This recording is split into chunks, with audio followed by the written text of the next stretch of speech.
শুভ মধ্যাহ্ন আমার প্রিয় ছাত্রছাত্রীরা। অষ্টম শ্রেণীর দ্বিতীয় ভাষা বাংলা ক্লাসে তোমাদের সকলকে স্বাগত জানাই। আশা করি তোমরা সকলে ভালো আছো। আজকে শনিবার, অর্থাৎ আমাদের ছেলেবেলার ক্লাস। তো ছেলেবেলা রবীন্দ্রনাথের লেখা, ছবিতে সকলের দেখতেই পাচ্ছ রবীন্দ্রনাথের প্রতিচ্ছবি রয়েছে। আমরা ইতিমধ্যে পাঠ 1-এর প্রথম দ্বিতীয় পাতা পড়ে নিয়েছি। প্রথম পৃষ্ঠা দ্বিতীয় পৃষ্ঠা আমাদের পড়া হয়ে গেছে। তৃতীয় পৃষ্ঠা শেষ হয়ে গেছে, অর্থাৎ আমাদের সম্পূর্ণ শেষ হয়ে গেছে। আজকে আমি পড়ব 2 অধ্যায় থেকে। আসলে কিছু ক্লাসে হয়েছে, কিছু ক্লাসে হয়নি, কিন্তু আমি 2 নম্বর পাঠ অধ্যায় থেকে শুরু করছি, তাতে তোমাদের বোঝাতে আমার সুবিধে হয়, তোমাদেরও সকলের সুবিধা হয়। আমি পড়ছি, পালকিখানা ঠাকুমাদের আমলের, ঠাকুমাদের অর্থাৎ রবীন্দ্রনাথের, খুব দরাজ বহর তাহার, নবাবী ছাদের, অর্থাৎ যে পালকি আগে মানুষ চলাফেরা করতো, আমি বলেছি, সেই পালকির বহরটা খুব সুন্দর ছিল এবং নবাবী আমলের মতো। ডান্ডা দুটো 8-8 জন বেহারার কাঁধের মাপের, অর্থাৎ সামনে 2-2 4 জন, পেছনে 2-2 4 জন, অর্থাৎ 8 জন, মানে সামনে 8 জন, পেছনেও 8 জন, 16 জনের মাপের হতো আর কি। 8-8 জন বেহারার কাঁধের মাপের, মানে 8 জন করে বেহারারা যাতে নিয়ে যেতে পারে। হ্যাঁ, আমি একটু ভুল বলেছি, সামনে 8 জন, পেছনে 8 জন, তো এক দিকে 4 জন করে বহন করা। বুঝতেই পারছো কতটা বড়, যাতে অনেক মানুষ একসাথে যেতে পারে। হাতে সোনার কাকন, অর্থাৎ বেহারাদের যে একটা চেহারা, সেটার বর্ণনা হচ্ছে। হাতে সোনার কাকন, হাতের চুড়িকে কাকন বলে, কানে মোটা মোটা মাকড়ি, মানে বেশ বড় বড় গোল গোল দুল, গায়ে লাল রঙের হাত কাটা মোর্চাই পরা বেহারার দল, অর্থাৎ এটা মানে ওই যেরকম একটা কি বলবো, হাত কাটা মোর্চে, মানে ওই লাল রঙের আলাদা করে ইয়ের মতো জ্যাকেট টাইপের পরা। এটা একটা বর্ণনা ওই বেহারাদের। এবার সূর্য ডোবার রঙিন মেঘের মতো সাবেক ধন দৌলতের সঙ্গে সঙ্গে গেছে, মিলিয়ে, অর্থাৎ এই যে তাদের আর পরে দেখা যায় না আর কি। এই পালকির গায়ে ছিল রঙিন লাইনে আঁকঝোঁক কাটা, কতক তার গেছে ক্ষয়ে, দাগ ধরেছে যেখানে সেখানে, নারকলের ছোবড়া বেরিয়ে পড়েছে, যেরকম হয় আর কি ভিতরের গদি থেকে। পুরনো গদি হয়ে গেলে যেমন তার ভেতর থেকে নারকেলের ছোবড়া বেশি বেরিয়ে আসে, সেরকম এই পালকিরও রবীন্দ্রনাথ যখন দেখছেন সেটা বলছেন আর কি। এই জন্য একালের নাম কাটা আসবাব পড়ে আছে খাজাঞ্চিখানার বারান্দার এক কোণে। খাজাঞ্চি হচ্ছে কোষাধ্যক্ষ, আর খাজাঞ্চিখানা হচ্ছে কোষ, মানে অর্থ যেখানে থাকে আর কি। ধন দৌলত অর্থ একটা জায়গা, ট্রেজারির কথা বলা যেতে পারে। বাড়িতে এরকম একটা জায়গা ছিল যেখান থেকে সব টাকা পয়সা সকলকে দেওয়া হতো, এরকম ব্যাপার। তো সেই জায়গার বারান্দার কোণে আছে হচ্ছে ওই পড়ে আছে একটা পুরনো আসবাবের মতো। আমার বয়স তখন 7-8 বছর, অর্থাৎ রবীন্দ্রনাথের বয়স তখন 7-8 বছর। এ সংসারে কোনো দরকারি কাজে আমার হাত ছিল না। ওই ছোটোবেলায় তো আর কোনো বড়োদের কোনো কাজে দরকার পড়ে না, ছোটরা ওই সময় একদম ছোটোর মতোই থাকে আর কি। তাই বলছি যে বড়োদের কোনো কাজে আমার হাত ছিল না। আর ওই পুরনো পালকিটাকেও সকল দরকারের কাছ থেকে বরখাস্ত করে দেওয়া হচ্ছে। অর্থাৎ রবীন্দ্রনাথ নিজেকে ওই বয়সী, মানে 8 বছর বয়সী রবীন্দ্রনাথ নিজেকে ওই পালকির সঙ্গে, মানে পরিত্যক্ত ফেলে দেওয়া পালকির সঙ্গে নিজেকে তুলনা করছেন। কল্পনাপ্রবণ রবীন্দ্রনাথ, সুতরাং তার কল্পনায় অনেক কিছু চলাচল করতো, যারই ফলশ্রুতিতে এত সাহিত্য সৃষ্টি, এত কিছু রচনা আমরা পড়তে পারি। ও যেন সমুদ্রের মাঝখান দ্বীপ, আর আমি ছুটির দিনে রবিনসন ক্রুসো। রবিনসন ক্রুসো এটা বিখ্যাত একটি রোমাঞ্চকর উপন্যাস, ইংরেজি লেখক ড্যানিয়েল ডিফোর লেখা। তো বলছি যে ওই রবিনসন ক্রুসোর মতো ছুটির দিনে যেরকমভাবে রবিনসন ক্রুসো যেভাবে ইয়ে করতো, তেমনি আমিও যেন ওই সমুদ্রের মাঝখানে একটা দ্বীপ। এই বললাম আগেই, কল্পনার প্রবণ মানুষের কল্পনার বিস্তৃতি বিশাল, ব্যাপক, ধরাছড়ার বাইরে আর কি রবীন্দ্রনাথ। তবু আমরা পড়ে চেষ্টা করি ওনার মতো কিছুটা হলেও বোঝবার, মানে ওনার মানসিক যে বোধ থেকে উনি লেখাগুলো লিখেছেন সেটা অন্তত বোঝার, নাহলে তো আমরা কোনো কিছুই আনন্দ পাবো না, রস উপভোগ করতে পারবো না, তাই না? বন্ধ দরজার মধ্যে ঠিকানা হারিয়ে চারদিকের নজরবন্দি এড়িয়ে বসে আছি, উনি বলছেন আর কি কীভাবে রয়েছেন। তখন আমাদের বাড়ি ভরা লোক ছিল, আপন পর কত তার ঠিকানা নেই। সেই সময় বাড়িতে প্রচুর মানুষজন আনাগোনা ছিল, লোকের মধ্যে আতিথেয়তা প্রচুর ছিল, সুতরাং কে কোথার থেকে আসছে তাদের ঠিকানাটা ঠিক ওরকম জানা থাকতো না। নানা মহলের চাকর দাসী, নানা দিকে হৈ হৈ ডাক। অনেক বাকর ছিল রবীন্দ্রনাথের বাড়িতে, তারা ছোটোবেলায় মানুষ হচ্ছেন দাস দাসীদের হাসে। প্যারি দাসী বলে একজন চাকর, পদ্মদাসী, এগুলো আমরা জানতে পারবো। সামনের উঠোন দিয়ে প্যারিদাসী, এক্ষুনি যার কথা বলছিলাম, প্যারিদাসী ধামা কাখে বাজার করে নিয়ে আসে। ধামা হচ্ছে বেতের বড় ঝুড়ি, বুঝেছো? এখনও গ্রাম বাংলায় দেখা যায়, গ্রামগঞ্জের হাটে ধামা, ওগুলোতে মুড়ি, খই, হ্যাঁ, এবং অনেক বিয়ে বাড়িতে, গ্রামগঞ্জের বিয়ে বাড়িগুলোতে যেখানে ঠাকুর নিজে রান্নাবাড়ি করে যেখানে পরিবেশন হয়, সেখানে ওই লুচি ধামায় ভেজে রাখছে, এরকম আগে দেখা যায়, হ্যাঁ, বেতের তৈরি। সেই রবীন্দ্রনাথেরই লেখা হাট কবিতায় আছে, সর্ষে বেগুন, ওই উচ্ছে বেগুন পটল মূলো, বেতের বোনা ধামা কুলো। ঠিক আছে? সেই কুলো, ধামা এগুলো সব বেত দিয়ে বোনা হয়। তো ওই ধামা কাখে, অর্থাৎ কোমরে নিয়ে বাজার করে নিয়ে আসছে, কোমরের মধ্যে ধামাটাকে নিয়ে, বড় ধামার মধ্যে প্রচুর তরি তরকারি, ওটা হাতে নিয়ে ওরকম করে তো আসা যায় না, ওইভাবে আসছে।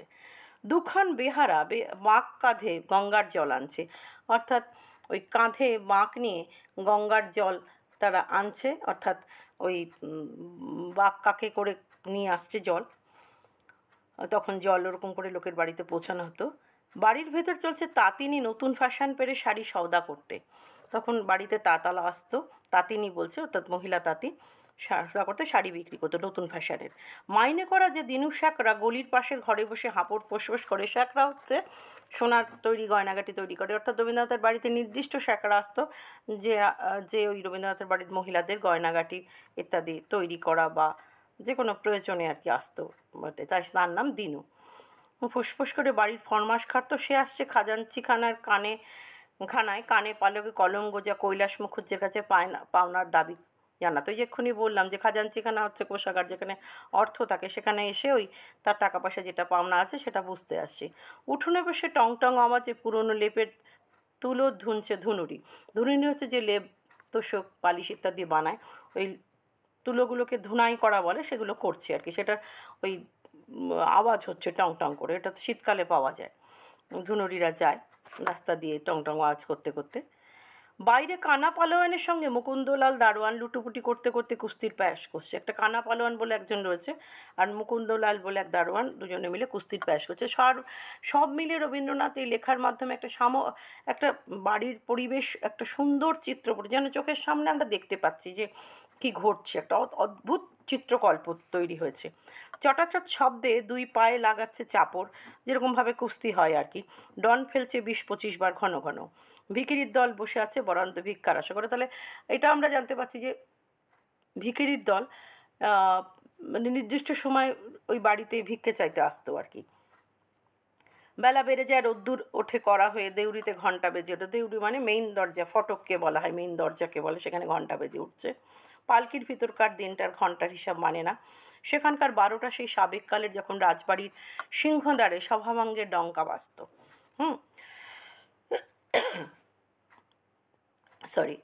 রাজা যেতেন স্নানে চন্দনের জলে। ছুটির দিনে দুপুরবেলা যাদের তাবেদারিতে ছিল, মানে যাদের আন্ডারে যাদেরা দেখভাল করতো আর কি, তাদের তাবেদারি বলা হচ্ছে, তারা খাওয়া দাওয়া সেরে ঘুম দিচ্ছে, অর্থাৎ ওই চাকর বাকরদের কথাই রবীন্দ্রনাথ বলছেন। একলা বসে আছি, চলছে মনের মধ্যে আমার অচল পালকি। ওই যে বললাম কল্পনাপ্রবণ রবীন্দ্রনাথ, তার মনের মধ্যে অচল পালকিটা চলছে। পালকিটা আক্ষরিক অর্থে অচল, মানে স্থাণু হয়ে আছে, স্থির হয়ে আছে, কিন্তু রবীন্দ্রনাথের মনেই পালকি চলছে। হাওয়ায় তৈরি বেহারাগুলো আমার মনের নিমক খেয়ে মানুষ। অর্থাৎ কী বলতে চাচ্ছেন রবীন্দ্রনাথ? অসাধারণ এই ওনার মানে ব্যঞ্জনাময় ব্যক্ত ভঙ্গি, যে কী বলছেন নিমক খেয়ে। তো রবীন্দ্রনাথের যেন ওই কল্পনার সেই বেহারারা রবীন্দ্রনাথের নুন খেয়েছেন, অর্থাৎ যা উনি বলবেন তাই হবে।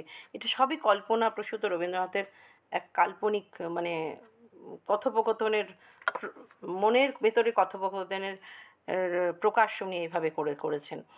চলার পথটা কাটা হয়েছে আমারই খেয়ালে, সেই পথে চলছে পালকি দূরে দূরে দেশে দেশে, মানে নিজের মন যেখানে যেখানে যায় পালকিও সেখানেই যাচ্ছে। সেসব দেশের বই পড়া আমারই লাগিয়ে দেওয়া, কখনো বা তার পথটাকে ঢুকে ঘন ঘন ঘনের ভিতর দিয়ে। বাঘের চোখ জ্বলজ্বল করছে, গা করছে ছমছম, সঙ্গে আছে বিশ্বনাথ শিকারী। বন্দুক ছুটল দুম, ব্যাস সব চুপ।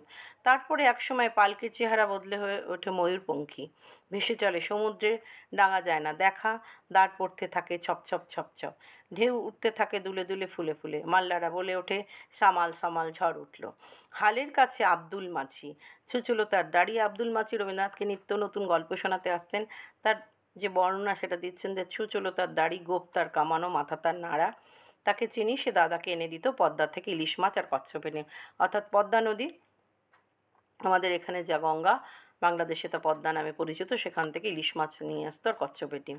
সে আমার কাছে গল্প করেছিল একদিন চৈত্র মাসের শেষে ডিঙিতে মাছ ধরতে গেছে, হঠাৎ এলো কালবৈশাখী, ভীষণ তুফান। নৌকো ডোবে ডোবে আব্দুল দাঁতে রশি কামড়ে ধরে ঝাঁপিয়ে পড়ল জলে, সাঁতরে উঠল চরে, কাছে টেনে ধরে টেনে তুলল তার ডিঙি। ডিঙি হচ্ছে ছোট নৌকোকে বলে। গল্পটা এত শিগগির শেষ হলো যে আমার পছন্দ হলো না, অর্থাৎ এত তাড়াতাড়ি শেষ হয়ে গেল যে এটা রবীন্দ্রনাথের পছন্দ হলো না। নৌকাটা ডুবলো না, অমনি বেঁচে গেল, তো গপ্পই নাই। বারবার বলতে লাগলুম তারপর। সে বলল, তারপর সে এক কাণ্ড দেখি, এক নেকড়ে বাঘ, ইয়া তার গোপ জোড়া, বিরাট বড় গোপ জোড়া এক নেকড়ে বাঘ।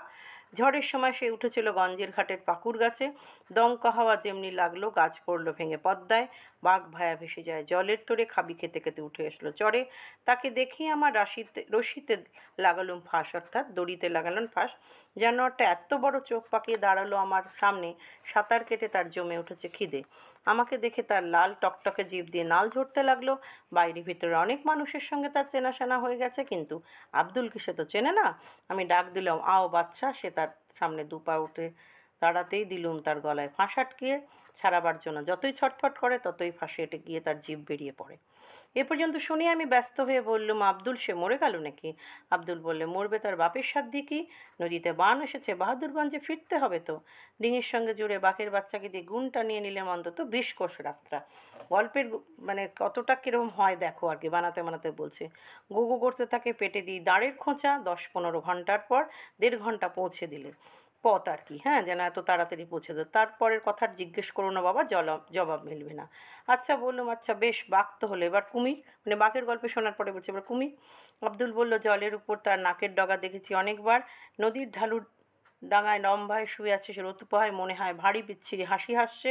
বন্দুক থাকলে মোকাবেলা করা যেত, লাইসেন্স ফুরিয়ে গেছে। কিন্তু মজা হলো, একদিন কাচি বেদিনী ডাঙায় বসে দা দিয়ে বাঁখারি চাচ্ছে, তার ছাগলছানা পাশে বাঁধা। কখন নদীর থেকে উঠে কুমিরটা পাঠার ঠ্যাং ধরে জল টেনে নিয়ে চলল। বেদিনী একেবারে লাফ দিয়ে বসলো তার পিঠের উপর। দা দিয়ে ওই দানগিরগিটি অর্থাৎ ওই কুমিরের কথা বলছে, গলায় পোঁচের ওপর পোঁচ লাগালো, মানে ওই কাস্তে দিয়ে যেরকম থাকে, যেগুলো দিয়ে মানে খুব ধারালো টাইপের হয়, যেটা দিয়ে গাছ টাছ কাটে আর কি। পোঁচের ওপর পোঁচ লাগালো, ছাগল ছানা ছেড়ে জন্তুটা ডুবে পড়লো জলে। আমি ব্যস্ত হয়ে বললুম, তারপর? আব্দুল বলল, তারপরের খবর তলিয়ে গেছে জলের তলায়, তুলে আনতে দেরি হবে। আসছে বার যখন দেখা হবে চট পাঠিয়ে খোঁজ নিয়ে আসবো। কিন্তু আর তো সে আসেনি, হয়তো খোঁজ নিতে গেছে। এই তো ছিল পালকির ভেতর আমার সফর, অর্থাৎ ভিতরে ভিতরে এই সমস্ত গল্প চলতো। পালকির বাইরে একদিন ছিল আমার মাস্টারি, রেলিংগুলো আমার ছাত্র, ভয়ে থাকতো চুপ। এক একটা ছেলে ভারী দুষ্টু, পড়াশোনায় কিছুই মন নেই, ভয় দেখায় যে বড় হলে কুলিগিরি করতে হবে। মার খেয়ে আগাগোড়া গায়ে দাগ পড়ে গেছে, দুষ্টুমি থামতে চায় না, কেননা থামলে যে চলে না, খেলা বন্ধ হয়ে যায়। আরেকটা খেলা ছিল সে আমার কাঠের শিঙ্গিকে নিয়ে।